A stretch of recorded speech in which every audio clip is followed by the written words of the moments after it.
റഹീം. കല്യാണം കഴിക്കുമ്പോഴേ നിക്കാഹിന്റെ സദസ്യസ്ഥാൻ വരെ ചിലപ്പോൾ ചൊല്ലി കൊടുക്കും അല്ലേ, ഉസവ്വിജുക ഉസവ്വിജുക അലാ മാ അമറല്ലാഹു ബിഹി, എൻ്റെ മോളെ നിനക്ക് ഞാൻ കെട്ടിച്ചു തരാണ്. പെണ്ണിന്റെ വാപ്പ പറയാണ്, എന്താ പറയണത്? അലാ മാ അമറല്ലാഹു ബിഹി, അള്ളാഹു പറഞ്ഞതനുസരിച്ച്. ഇതൊരു നിക്കാഹാൻ, അള്ളാഹ് പറഞ്ഞതാണ് നിക്കാഹ് ചെയ്തു കൊടുക്കാൻ, ഞാൻ ചെയ്തു തരാണ്.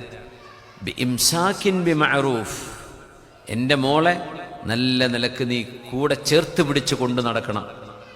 ഔ തസ്രീഹിം ബി ഇഹ്സാൻ, നിങ്ങൾക്ക് രണ്ടുപേർക്കും ഒരുമിച്ച് ജീവിച്ച് മുന്നോട്ട് കൊണ്ടുപോകാൻ പറ്റില്ല എന്ന് വരികയാണെങ്കിൽ ബുദ്ധിമുട്ടാക്കരുത്, കയറില്ലാതെ കെട്ടിടരുത്.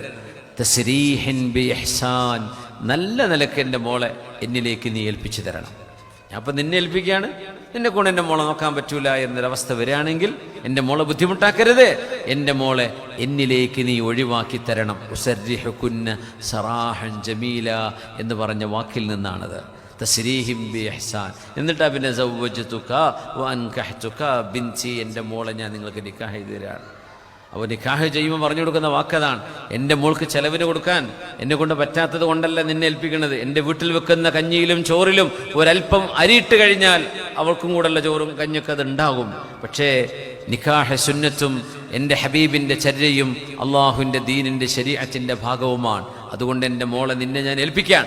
നിനക്ക് എന്തെങ്കിലും എൻ്റെ മോളെ കൂടെ കൊണ്ടു നടക്കാൻ കഴിയാത്തൊരവസ്ഥ വന്നാൽ ബുദ്ധിമുട്ടാക്കരുത്, നല്ല നിലക്ക് ഒഴിവാക്കി തരണം, ഞാൻ ഏറ്റെടുത്തോളാം എന്നൊരു വാപ്പയുടെ നെഞ്ചിൻ്റെ കരങ്ങളാണ് ശരിക്ക് നിക്കാഹിൽ കൈവച്ച് കൊടുക്കുന്നത് എന്നാ.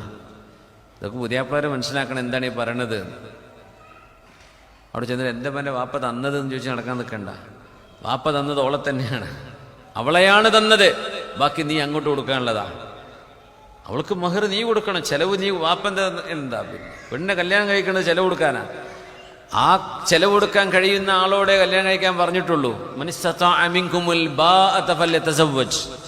ഇത് പെണ്ണിന് അല്ലാഹുവിൻ്റെ ദീന് കൊടുത്ത വലിയൊരു അഭിമാനമാണ്.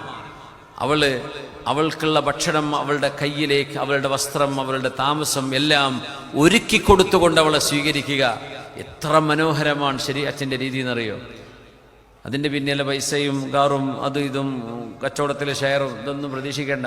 വാപ്പ തന്നാ കിട്ടി, ഇല്ലെങ്കിൽ ഒരു കുഴപ്പമില്ല. നിങ്ങൾ കല്യാണം കഴിച്ചത് പെണ്ണിനെയാണ്, അവരുടെ മോളെയാണ്, വാപ്പൻ്റെ പൈസയല്ല.